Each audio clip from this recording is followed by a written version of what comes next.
Asisakwazi ukukhuluma nogogo khuluma kokuthethene izinto amavasha abahlosile bathi uzokhuluza ugogo bewe asisakwazi ukukhuluma nogogo bungayesethu wewo Sakhuleka kunina abakhulu hayikhona bogogo nomkhulu igama umfoka mbanje itsisa simbiza ngonduna kandaba hayikhona yasuke yahlala impungu sihlephlela ulwazi izinto zaqala zakhanya nenkinga zaphela emphela ndaba isisa kithi siyakhala sekhona nenyanga zamanga izinto sakithi siyahamba engathi sekhona abafundisi bamanga kwathi ngithi kunina benkashana kaMenzi yaphuza umlaza ngameva yaphula umlilo ngamahlamvu abanye bocima ngamanzi nina belembe leqamanya amalembe ngokukhalipha usishaka kashaya kangemanzi ngisaba ukuthi ushaka kuyinkosi yasemashobeni ngiyakhuleka umhlaba wonke nasendaweni zonke nje lakuhamba kufinyela khona lo mfanekiso oqoshiwe mawukuthi umusha kule channel ibizo lami ngumlekeleli umfoka mbanje umshana wakofuze fulele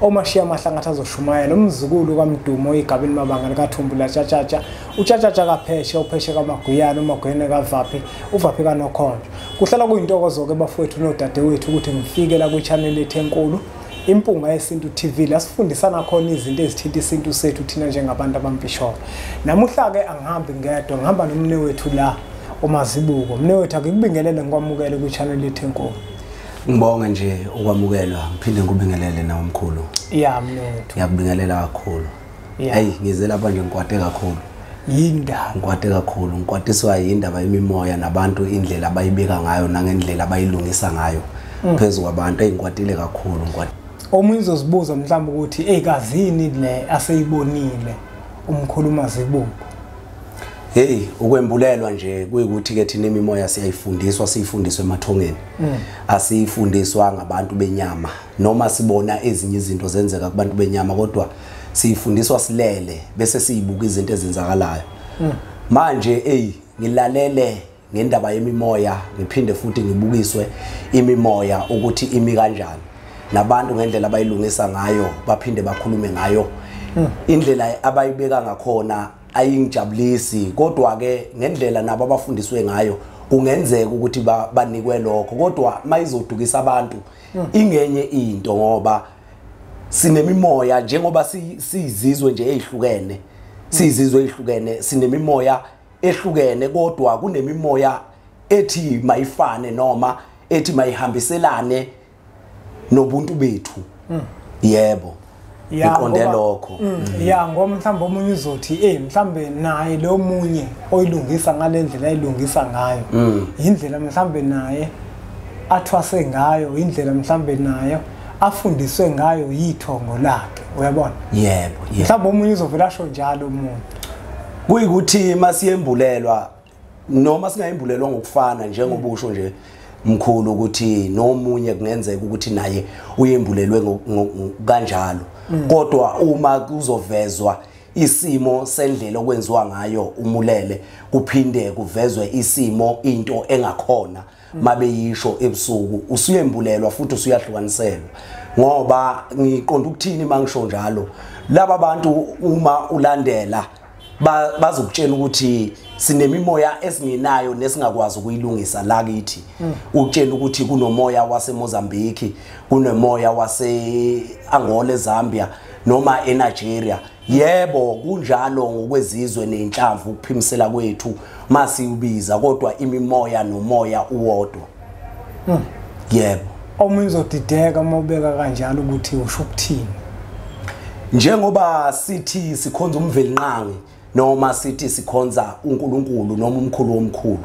silandela emoyeni makuthiwa unguNkulunkulu wokhokho banye mabembeka noma mabesifundisa bathi ngumlenze munye akushiya umlenzo wodwa kodwa kushiya ubunye bethu ukuthi thina sibanye simlenze munye simoya munye ngiqonde lokho uyazi Mazibuko mawuchaza kanje omunye umuntu uzothi ngiyafisa ke kanti ukwazi ukuthi kanti imimoya ilungiswa kanjani kungabe mhlambe kunendlela ethile yini ekuyiyona esetshenziswa ukulungisa imimoya noma kuya ngokuthi uhambe waya kubani ozokulungisela imimoya omunye mhlawumbe uzoba kanjalo manje uzocabanga kanjalo uzofisa ukwazi ukuthi kazilungiswa kanjani kanti le mimoya Sesilimele emkhulu, silimele kakhulu.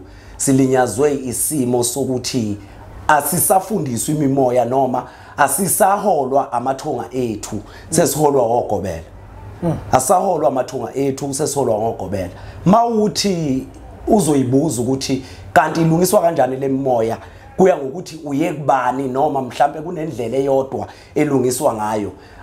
Akuyona indlela eyodwa kodwa kuya ngokuthi wena wembulelwe kanjani, wena lemimoya oyoyithwasela noma ofundiswa ngayo uyiphiwe yini emathongeni, ngoba ungaya kumazibuko akufundise ngendlela naye afundiswe ngayo elele, kodwa wena uyiphiwe na, ngoba phela sekufanele ukuthi imatane noma ihlobane nemimoya kamazibuko uma nawe una imimoya, noma ingeke ifane kodwa imatane masikhuluma into ithi ayibe yinye.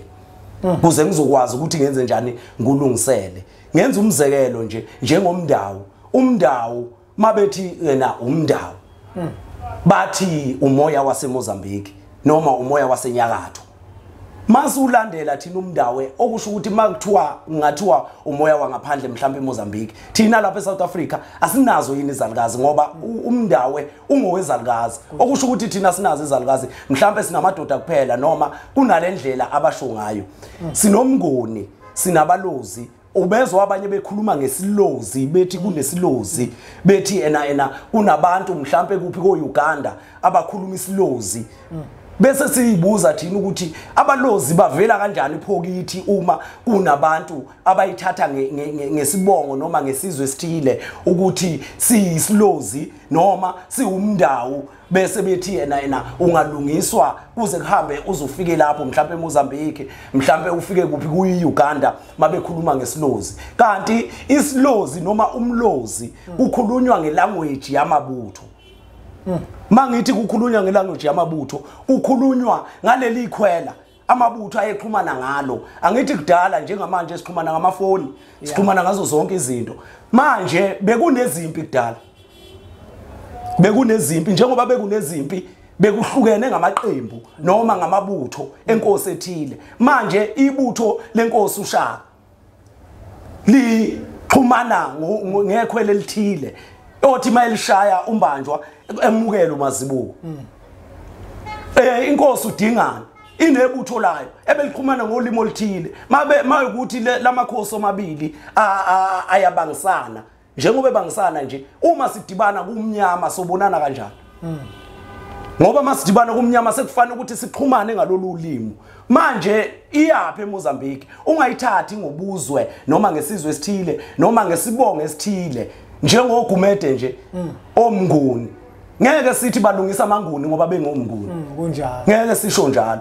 Manje masingolandela ngesizwe, ngiyibona isiphumile iphelile, abantu sebeyadukiswa bazigcina sebelanda imimoya ongesiyo. Ngenxa ukuthi ulandela lo moya ukuthi utsheniwe ebusuku ukuthi unomlozi noma unomndawo mayelele. Mayise utsheniwe ukuthi unomndawo useyahamba eMozambique uyowenza umndawo. Mayethi uyawenza ulimi lwaseMozambique alisalandelane nolimi lwakhe. Uzothi egcina manje imfoko amazibuko usethola isigubhu ekuyisona sokwazi ukumtolikela. Iyona ke leyo nto leyo engizama ukuyicacisa. Uyabona lo? Yebo. Manje ke asiyekeni kulento okukhohlisa abantu sikutshela ukuthi umoya waseMozambique ungakwazi njalo umoya womndawo ungakwazi ukuyilungisa eMozambique. Amandawo esinawo nathi la. Umndawo esinawo la. Indawo esinalo la. Manje asiyeke leyo nto ngempela, asiyeke leyo nto ngempela. Omunye uzokhuluma ngendiki athi indiki kunesizwe esithile mhlambe esikhuluma ngendiki, angazi ukuthi ngizothi isizwe sinilese siwumndiki noma esilindiki. Bese sigijima sithi uthola ukuthi sase-Angola mayechaza yena ngokomlando nongokwembulelwa kwakhe ukuthi kwakunabantu ababengamandiki bengabakuphi. Bese silandela size sihambe siyofika ko-Zambia noma ko-Angola, silandela lo moya. Masifika lapha nasaqondani ngolimo nalabo bantu sesiyagejana.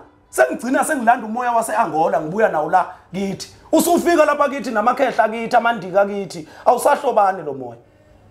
Awusahlobani lo moya. Yabona nje ukhona omunye wakwafika la emphelandaba. Mefika le emphelandaba uthi malifika lekhehla lifike likhulume into angayizwa yebo kodwa into eligcine limluleka ngayo lithe kufuneka ahambe aye eMozambique uzofika athole isigubhu lamyalela la ezoya khona lesigubhu sizomsiza ekutheni uma lekhehla likhuluma naye akwazi ukuthi into elikhulumayo ayizwe ukuze akwazi ukuthi akhulume naye ngolimi lwakhe sekhuluma nalomuntu ofikile kuyena azomsiza.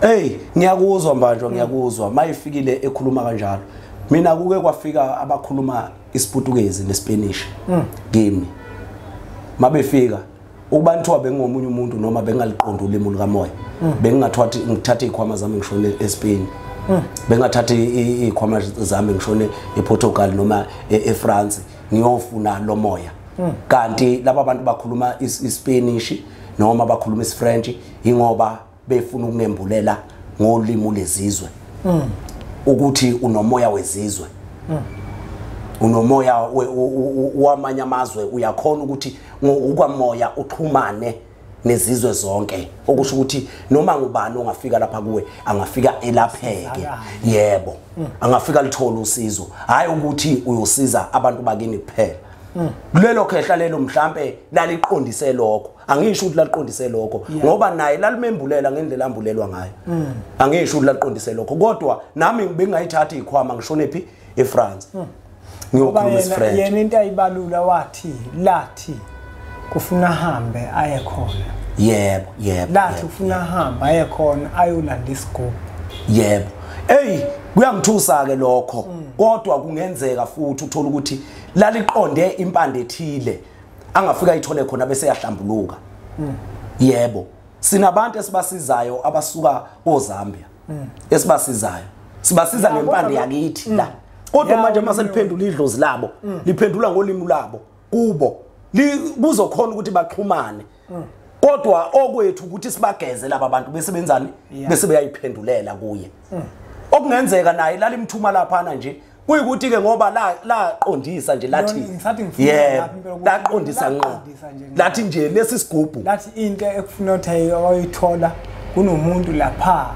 ayomfika ofuna umnikeza isigubhu kuyisona esizomsiza abantu abaningi phela amazibuko noma bahlola ngezigubhu uyabona yebo bahlola ngezigubhu balanda yabona lento yezigubhu hey ukuthi ngingathandi mina ukukhuluma ngayo yebo kodwa abantu abaningi manje mawubona manje banezinto eziningi ezinemimoya ongayiqondi yebo uyabona umuntu uyakwazi ukuthi uma enedlozi elingcolile elingahlanjululiwe idlozi othola ukuthi vele nalo lalenza ukungcola yebo bese liyafika kuyena lithi hamba uthatha isigubhu umuntu ajabulele ukuthi kusho abantu bakithi yebo abalele yebo uyakhumbula ngelanga ngikutshela ukuthi kufika ikhehla kumina washa liyahlanganisa lekhehla leli liyahlanganisa lithi lento usuzothatha amafutha esilwane esithile yebo uhlanganise nalento ayikho into yokuthi mawuyicela bese ngenzeki uyabona yebo umkhubo othile lo umkhubo othize lo kodwa ngoba mina ngiyazazi ukuthi ngimiphi kanti nethongo lami elingembethe nelukhiye kumina yebo ngiyalazi ukuthi lethongo elinjani lihlanzekile yebo angikwazi ukuthi ngizovele ngamukele nje kalula ngamukele uyazi ngoba lo muntu kungenzeka ukuthi le khona akakhululekile yebo usefuna manje ukuthi athole omunye umuntu ozomchithisa lesizungu oyothi naye mesehambile bese abuye ezengapha yebo ngakuyena yebo manje abantu abaningi umthola umuntu esebenzisa isigubhu athi hayi kwafika abantu bake kungcoleni isigubhu singcoleni yebo uyabona bafuna ukuhlanzwa nayo ke indaba ngoba ngisho indlela esakhiwa nganingabozwa abantu ngoba nakunibahlonipha mhlambe benegalelo uthola ukuthi kuzofika impunga yesintu iphethe isigubhu ikutshela okuhle ngesigubhu uyabona kungakhona ikhehla kulesigubhu ngakhona isalukwazi kusho ukuthi wena uthwebule ikhehla elithile wazolifaka la kulesigubhu umuntu omdala okanye ithongo alihlali eguleni abantu abadala makuthiwa siyabathatha siyabangenisa endlini sibangenisa ngamahlahla yebo uyabona lo Yebo, akabe impande khona leyo. ngokomoya akabe khona ngokomoya isihlahla esithile. isihlahla esithile Yebo. akabe khona ngokomoya angabi bikho eguleni Yebo. sasafika sathi kulokhamba ngingathi mina kukhona ugogo la mangikuhlolela Yebo. ngikhulume la Yebo. Bese ngiphendulwa into la. sekuyisithwalo leso. Yebo.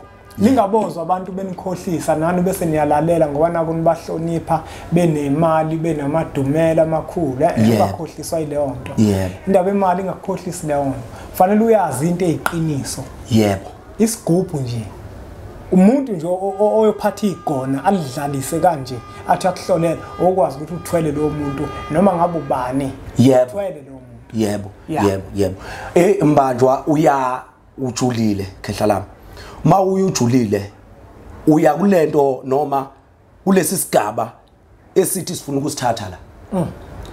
Sokukhuluma ngezikhwama, sokukhuluma ngemimoya yamakhehla noma imimoya yasesandleni sokudla. Njengoba sasishilo sathi sizobuya sithinte uphatri noma isigaba sesithathu.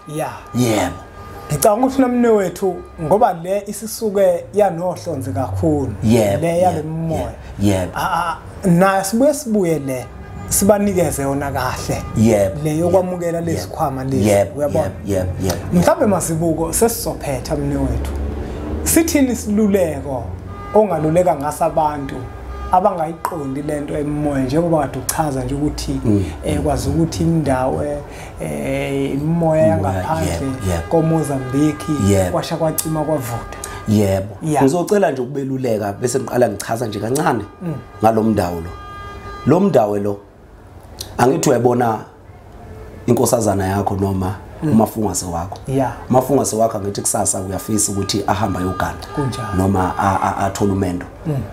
Ma kungumuntu wesifazane noma kuyisalukazi omndawo. Uyamthatha umafungase wakho sekufikile umuntu othi ucabanga ukumthatha noma uzomthatha bese ufisa ukuthi hayi engathi engahamba agane kahle. Ufika isikhathi lapha agana khona ehamba. Mayefika lapha emzini kube khona izinto ezimphazamisayo egcine eba namacala. Mayefika ngale uyaphinda uyabuya uza ngapha kubaba uzombikela ukuthi nakho senginenkinga phela emzini lapha engiganele khona. Uyambona lo muntu ukuthi akanayo indawo. Akanayo indawo. Ngifuna ukubeluleka abantu ngokuthi umndawe sinawo nathi la. Masinawo lapha singalaleli izinto zokuthi uzwe ngomuntu ekutshela ukuthi ngoba kuumndawo kumele uyenze nyakatho. Ngeke kuze kusize lokho. Kodwa ngiqonde ukuthi ke abandawo umndawo abanjani abandawo ngoba nala ekhaya bayaxoshwa kuthiwa hamba ogana noma esonile ngale emzini uyakhishwa kuthiwe buyela kini ngoba imfundisa ubanga nayo uhamba uyolanda inhlawulo okusho ukuthi lo muntu unjani akandawo usekhishiwe la ekhaya wasuwaphi lapha ayoganela khona mayefika le aganela khona akanayo indawo ngoba nalabo abazali abafica lapha abamzali futhi abamniki lolu uthando abelithola kubo bethi benothando kubo noma abazali bakhe kodwa futhi bayamxosha bayomganisa ukube bayamthanda noma unendawo la ekhaya. Ningasho ukuthi bayamthanda ngithi unendawo la ekhaya ngabe bakwazile ukumhlalisa la agcine la ngokuthi bayathanda ukuthi angaphuma naye ayothola lapha athi indawo yakhe khona ngoba ngisho beshona laba bantu ababebesabuyela kubo ngoba bakhishwa. Uyayibona bayahamba bayohlala emanzini esizibeni bayohlala namanye amakhosikazi noma nezinye izalukazi ezayigane kuphi khona la ekhaya abandawo abanayo indawo kahle laba bantu nathi sinawo umndawo la ngoba sinazi izalukazi la. Yebo ngiqonde lokho. Yebo khehla lami ngizama ukubaluleka lapho ukuthi bangathathi izinto abazizwa ngabantu abalalele emathonge nabo bese belandela umlando nesimo sika moya ukuthi uthini umoya kubo. Amen. Asibonge kakhulu umbukelo wempunga yesintu TV ngokuthi ubukele umfanekiso oqoshiwe njengoba sasithembisile.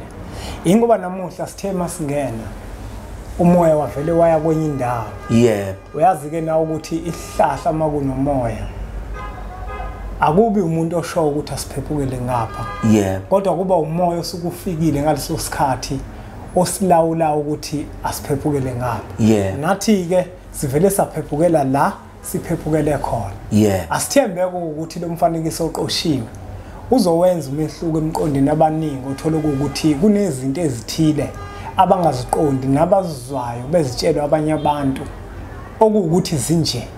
Kubalekile ukuthi wazi ukuthi nathi la sinawo le umoya efana nale akuyona imimoya yakwamanye amazwe. Ungaya kwamanye amazwe khona okuthile oyokwenza ongasekona lokho okuyikona osukufanele ukuthi kuzuze. Siyacela ukuthi niqhubeke nisubscribe la kwi-channel yethu enkulu Impunga Yesintu TV. Nowethu bakuthola kuphi abantu? Bangithola kwaMashu. Bangithola eGoli eSoweto eZola. KwaMashu kwa-H. Umdala ngaseYitoro kwaMhlongo. Ngicabanga nokuthi naseKapa sebezongithola. Ngisaya ngaseKapa ngolesithathu. Ngisawohlola isimo nongihlole namanzi akhona nempophoma. Zakhona ukuthola ukuthi kwenzakalani. Ngizobona ukuthi emva kwalokho kwenzakalani ngendaba ukuthi eKapa ngiyasebenzelana nakhona. Ngicela ukuthi bebangilindele impela abantu baseKapa. Bangilindele kakhulu ukuthi ngizofika ngolesithathu ngizohlala mhlambe until kuze kube i-weekend. Mangifike ngolesithathu bese ngiyabona kulezo insuku ukuthi kuhamba kanjani. Bangifonele bangihlole ukuthi ngikhona ngaseKapa ngikuphi. Amen. Asibonge kakhulu kwembukelo Impunga Yesintu TV. Le nombolo lokuzibona sivela ezakho umnewethu masibuku ngamthinta kuzona. Siyacela ukuthi niwuthathe umfanekiso oqosheni udlulisele kwabanye abantu ngoba nakubona uzoba usizo olukhulu. Bese sithi nje impunga.